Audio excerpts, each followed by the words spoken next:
नमस्ते बच्चों, कैसे हो? सभी लोग अच्छे ही होंगे। तो बच्चों, हर दिन की तरह मेरा पहला सवाल कि इससे पहले कक्षा में हमने क्या देखा। हाँ, तो बच्चों सबसे अच्छा पेड़ इस पार्ट में से हमने क्या कर दिया था, बहुत सारे इस पार्ट के बारे में हमने जानकारी ले ली कि इस पार्ट में हमने क्या किया है कि अच्छा पेड़ कौन सा हो सकता है। तो सबसे अच्छा पेड़ कौन सा है, हम लोगों के लिए भी अलग है, 3 भाइयों के लिए भी अलग था। और एक 3 भाइयों ने पेड़ों के लिए कितना महत्वपूर्णता दी है हमारे इस पाठ के जरिए कि हम लोगों को भी पेड़ का ख्याल रखना चाहिए। इन लोगों को घर ढूंढना था, ये एक एक करके जब घर से चले गए तो इन्होंने अपने लिए कौन से पेड़ का इस्तेमाल किया अपना घर बनवाने के लिए। पहले भाई ने कौन सा किया, आम का, दूसरे भाई ने केले का, तीसरे भाई ने नारियल का। लेकिन उसके मन में बहुत सारे ख्याल आए थे कि नीम का पेड़ भी अच्छा है ना, रबड़ का पेड़ भी अच्छा है, इससे क्या क्या बनता है।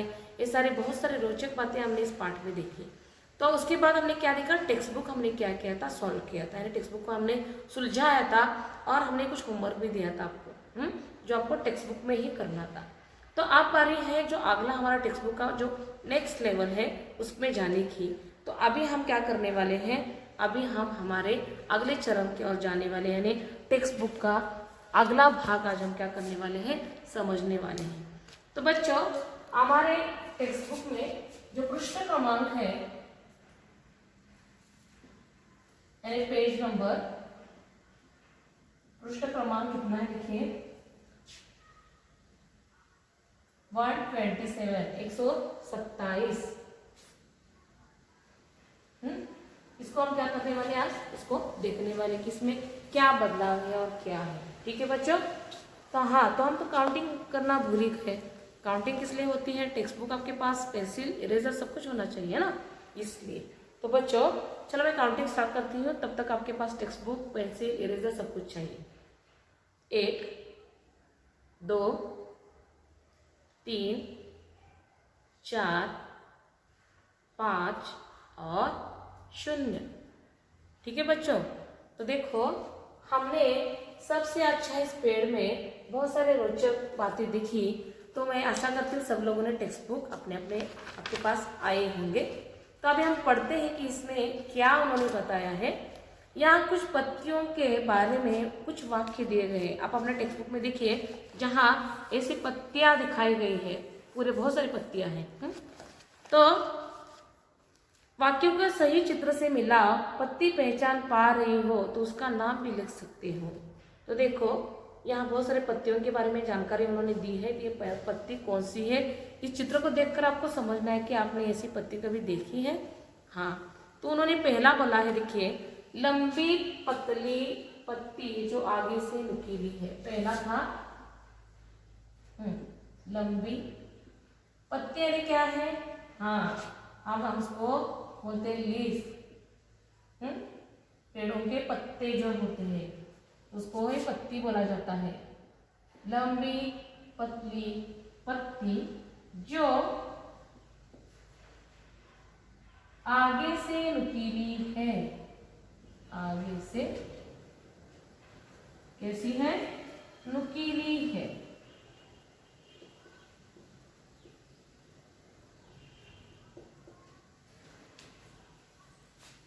नुकीली यानी क्या, देखिए उसका जो आगे वाला भाग होता है वो कैसा होता है, ऐसे नोकदार होता है,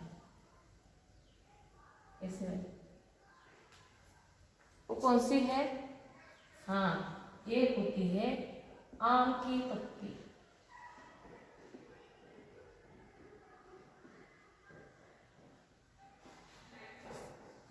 कौन सी होती है, आम की पत्ती।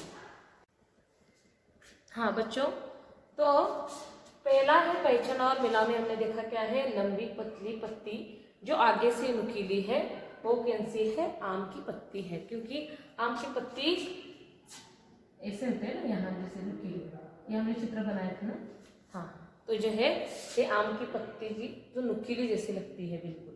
हाँ, तो देखिए उसमें दूसरा है, दूसरा क्या है वो भी देखेंगे।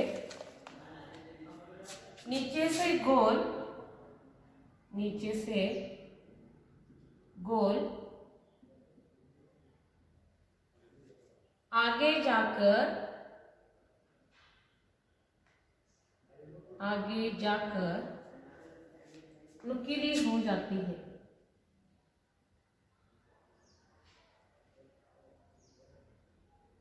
हो जाती है।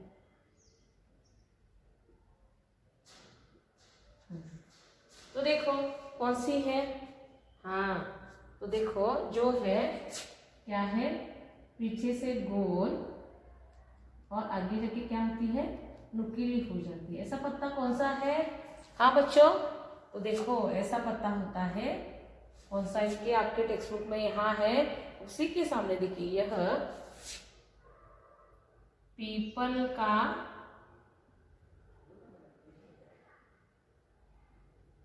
पत्ता। ये कौन सा पत्ता होता है, सॉरी पत्ती, पीपल की पत्ती है, जो क्या है, आगे से नुकीली और पीछे से क्या हो जाती है, गोल हो जाती है। वो होती है पीपल की पत्ती। उसके बाद तीसरा है, जिसके किनारे लहरदार है। जिसके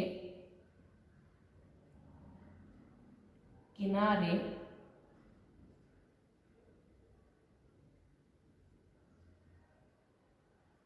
लहरदार है। जिसके किनारे लहरदार है, देखिए पत्ता में हम निकालती हूँ।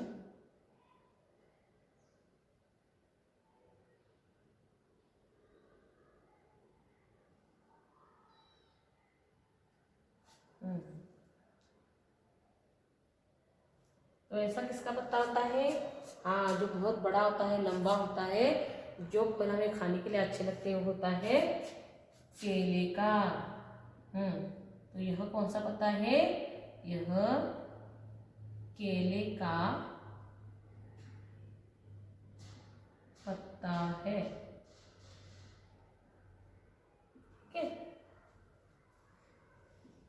तो यह कैसा पत्ता है, एक केले का पत्ता है। उसके बाद देखिए, उसके बाद कौन सी आती है, लास्ट वाला है देखिए, गोल पत्ती। चौथा है गोल पत्ती।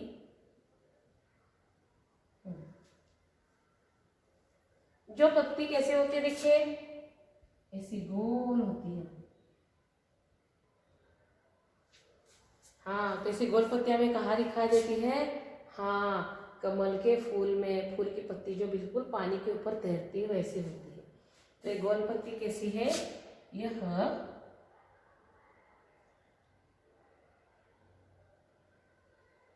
कमल की पत्ती है। यह कमल की पत्ती है।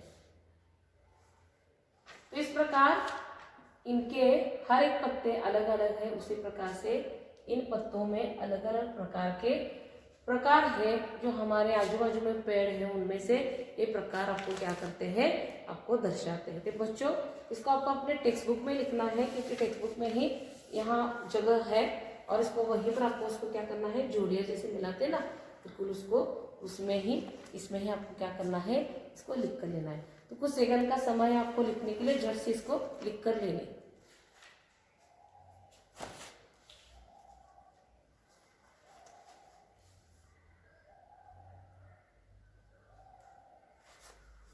ठीक है, तो सब लोगों ने इसको लिख लिया होगा।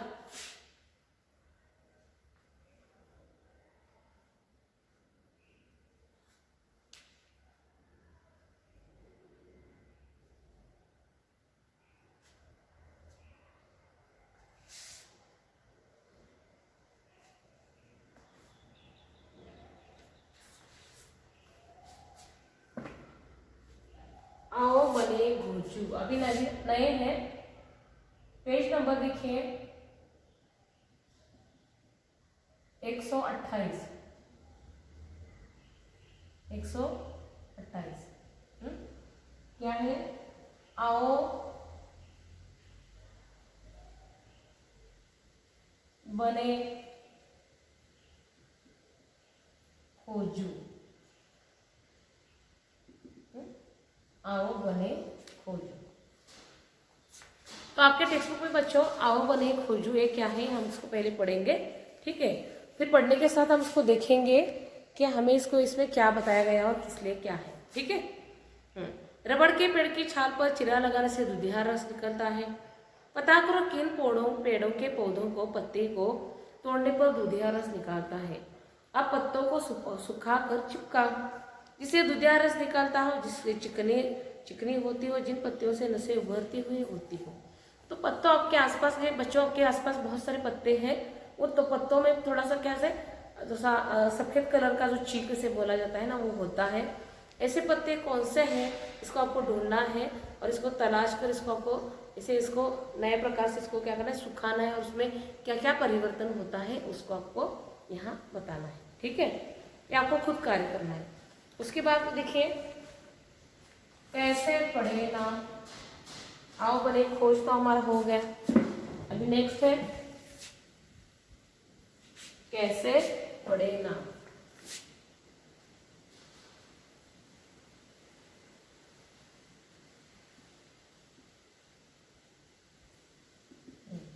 तो नाम कैसे पढ़ेंगे, किसको क्या को देखेंगे। हाँ, हम दांत को मंजन में मांजते हैं, इसलिए मंजन को मंजन कहते हैं। तो अब सोचो और लिखो इनके नाम एक क्या होते हैं। तो दातुन, तो दातुन यानी क्या, इससे क्या हो जाते हैं, दातुन। पहला बोला है उन्होंने दातुन। तो दातुन से क्या हो जाता है, जिसे देखिए नीम के टहनियाँ निकाल कर लोग उसको ब्रश की तरह इस्तेमाल करते हैं, वो होता है दातुन। इससे क्या हो जाता है, दांत की सफाई की जाती है। इससे क्या हो जाता है, दांतों से, इससे इसको आपको टेक्स्ट बुक में ही लिखना है। इससे दांत साफ होते हैं।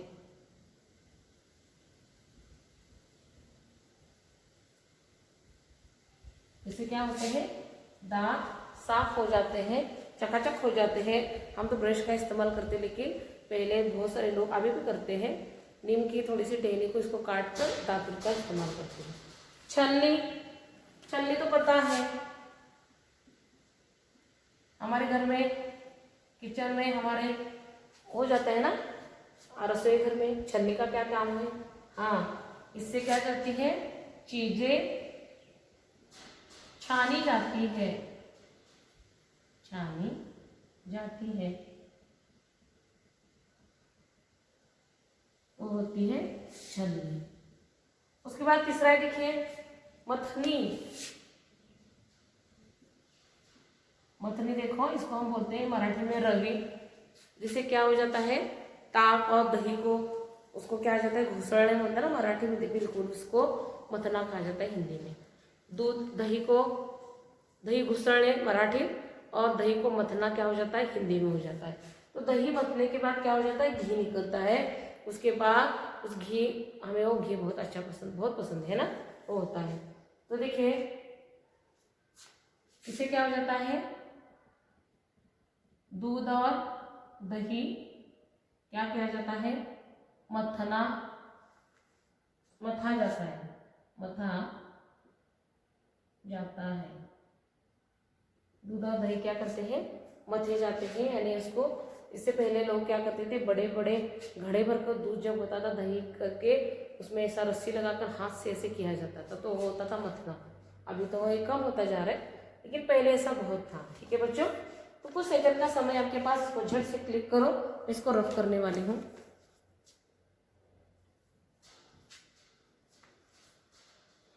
ठीक है, आशा करते हूँ आपने सब लोगों ने इसको लिख लिया हो। उसके बाद देखिए बच्चों, उसके बाद है पहचानो तो। इसी पेज में नीचे है पहचानो तो क्या पहचाना, देखिए इनमें से कौन सी चीज किससे बनी होती है। पहला क्या है, मिटानी, पहला है मिटानी,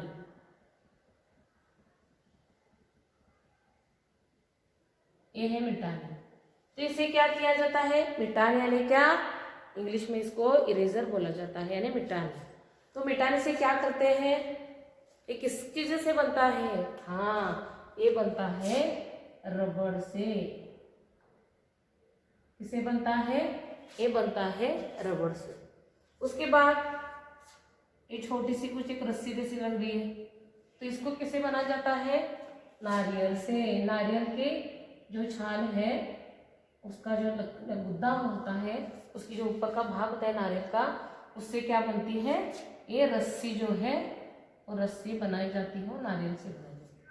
नारियल के ऊपर का जो छिलका निकालते हैं ना, उससे बनाई जाती है। उसके बाद चटाई जो है, ऐसी चटाई वहां दिखाई गई, देखिए ये अलग अलग प्रकार के धागों से, कॉटन से इसको बुनते हैं। और कभी कभी नारियल के इससे भी चटाई बनती है, वो अलग प्रकार की चटाई होती है। उसके बाद गुब्बारा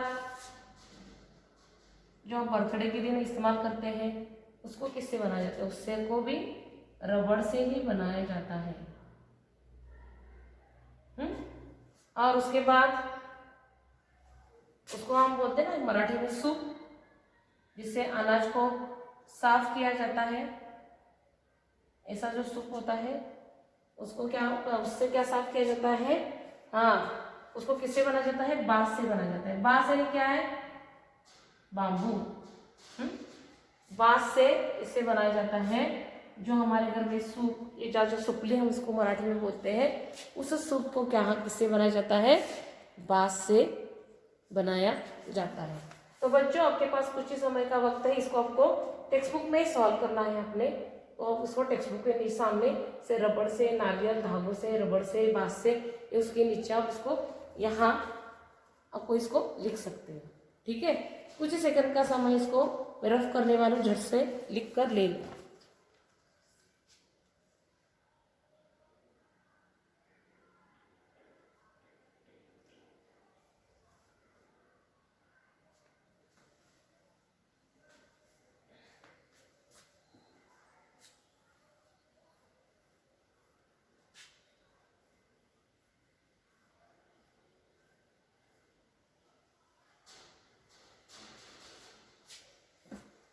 देखिए हाँ,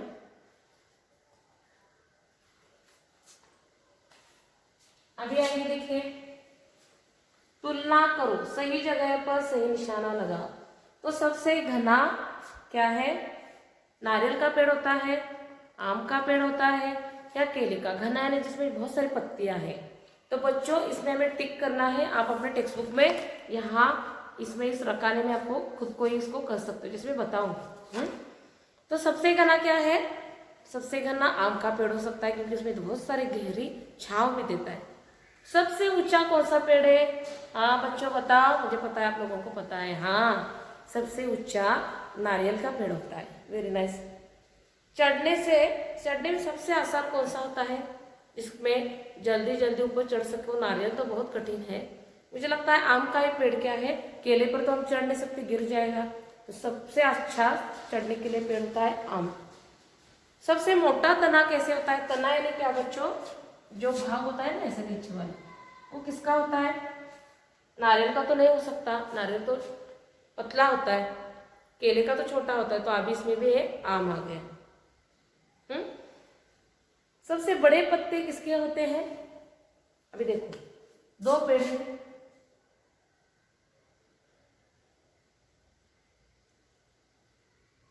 एक केला एक है और नारियल।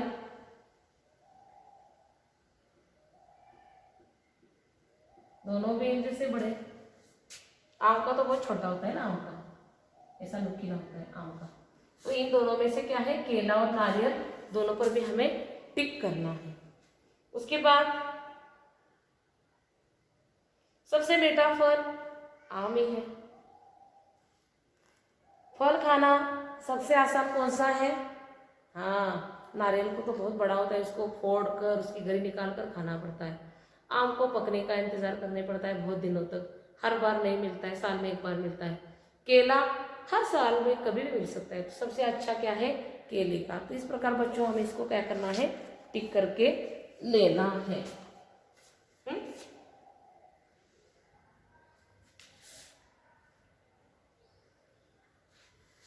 उसके बाद देखो बच्चों, कुछ और फल,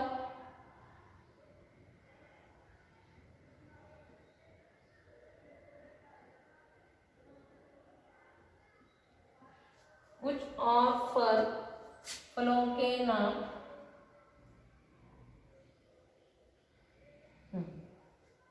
तो देखो अब इस पे दो है, एक है गुठली वाले,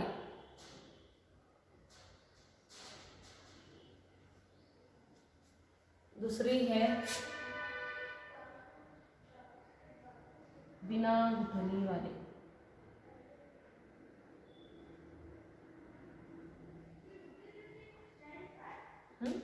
एक है गुठली वाले, एक है बिना गुठली वाले। गुठली यानी क्या बच्चों, बीज, इसके अंदर बहुत कम छोटा बीज होता है, किसी किसी में ज्यादा बड़ा हो जाता है। तो सबसे पहले देखते हैं गुठली वाला कौन सा होता है, इसमें बड़ी गुठली होती है, हाँ आम में होते हैं ना। और जिसके अंदर बीज नहीं होता है वो कौन सा है, केला, उसमें थोड़ा ही कुछ बीज होता है, नहीं तो होता है केला। उसके बाद देखिए जिसके अंदर बीज होता है वो जामुन, जिसको हम मराठी में जामुन कहते हैं, है ना।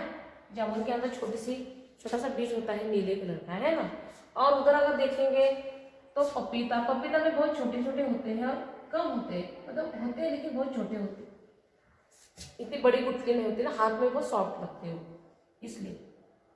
उसके बाद तीसरा है लीची फल, एक है जो लाल कलर का होता है। उत्तर भारत में उसमें ज़्यादा प्रकार है, उसके अंदर बहुत बड़ा ऐसे छोटा, जैसे जैकफ्रूट जो बोलते हैं, फनस जो बोलते हैं, उसके अंदर होता है ना, बिल्कुल उसी प्रकार में लीची में होता है।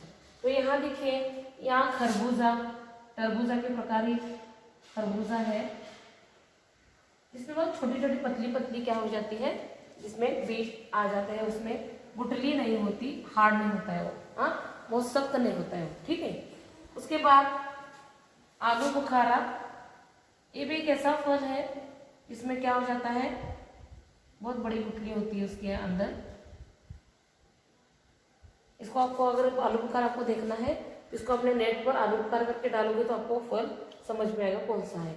और यहाँ बिना गुठली वाले कौन सा है, अनार, ये तो आपको पता है अनार है क्या, जिसको हम मराठी में डालिम बोलते हैं, वो अनार। तो देखो बच्चों, गुठली वाले और बिना गुठली के ये जो फल है ये आज हमने समझ लिए, इसमें से गुठली वाले कौन से हैं और बिना गुठली वाले कौन से हैं। तो बच्चों हमने बहुत सारी बातें अभी इस पार्ट में देखी है। तो अभी नेक्स्ट में उसके नीचे देखिए क्या है, किन फलों को छिलके के साथ नहीं खा सकते, कौन से फल है जिसको हम छिलकों के साथ नहीं खा सकते। केला हम छिलकों के साथ नहीं खा सकते, आम छिलकों के साथ कभी कभी खाते जो कच्चा होता है लेकिन नहीं खा सकते, लीची भी नहीं खा सकते, उसका हार्ड होता है वो ऊपर का बहुत, तो नहीं खा सकते। ये हम नहीं खा सकते, ये फल हम नहीं खा सकते। उसके बाद कौन से फल हर मौसम में मिलते हैं, हर साल मिलने वाला फल कौन सा, केला, हर साल हमें मिलता है, कभी भी जाओ केला मिलेगा। नारियल तो हमेशा ही है, जो साल में हमें हर मौसम में मिलने वाला वो फल है। और ऐसे कौन से फल है वो भी हमको ढूंढना पड़ेगा जो हर साल में मिलते हैं। तो बच्चों इस प्रकार हमने क्या किया, आज जो हमने कक्षा में देखा कि बहुत सारी बातों को हमने जाना और उसको और दोहराने की हमने क्या कर दी, कोशिश कर दी। तो बच्चों आप क्या है मैं आपको बताती हूँ। इसके बाद है चलो बनाए बधाई कार्ड। तो बधाई कार्ड को आपको इसको पढ़ना है और इसको क्या करना है, आपको इसको इस प्रकार से आपको बनवाना, एक एक्टिविटी है। उसके बाद फिर इसको हमें मुखौटे के तौर पर, जैसे संजय सर आपको बताते थे, तो ये क्या करना है हमें, अगर आपको आता है तो इसे मुखौटे आप खुद क्या कर सकते हो, इसको बना सकते हो। उसके बाद बारी है, देखिए यहाँ एक फल दिया गया है, या फल तक जाने के लिए आपको कोई एक राह का इस्तेमाल करना पड़ेगा, रास्ता, वो कहाँ तक पहुँचाना है आपको इसको टेक्स्ट बुक में ही सॉल्व करना है। और उसके बाद जो बारी आती है पत्तियों का चिड़ियाघर, ये आपको क्या करना है, बस इसको पढ़ना है, हमारे सिलेबस में एग्जाम में नहीं आएगा। और उसके बाद नाना नानी के नाम, ये भी है, ये भी आपको क्या करना है, खुद से इसको पढ़ लेना है। तो ये दोनों जो है पत्तियों का चिड़ियाघर और नाना नानी के नाम, ये दोनों के दोनों लेख जो है आपको घर वालों को जोर जोर से पढ़कर सुनाना है। यही आपका होमवर्क है बच्चों। देखो अभी हमारा टेक्स्ट बुक भी खत्म हो गया, तो हम क्या करेंगे और कुछ एक नए अध्याय के साथ अगली कक्षा में जरूर प्रस्तुत होंगे। तो आज तक हमने जितना पढ़ा जल्दी से पढ़ाई में लग जाओ, क्योंकि हमारी परीक्षा आने वाली है। तो आज तक जितना पढ़ा वो आप ध्यान में रखिए और उसको क्या कर दीजिए, बार बार उसको पढ़कर उसको रटने लिखने की कोशिश करिए। अच्छा हैंड राइटिंग भी आवश्यक है, तो इसको भी आपको टेक्स्ट बुक में सॉल्व करना, इसको लिख रखो तो जल्दी ही कुछ काम में आएगा। तो हमारी परीक्षाएं आ जाएगी, तो बच्चों आपको हर दिन पढ़ाई जरूर करनी है। तो बच्चों ठीक है, तो आज के लिए इतना ही। तो जल्दी मिलते हैं हमारे अगली कक्षा में। धन्यवाद।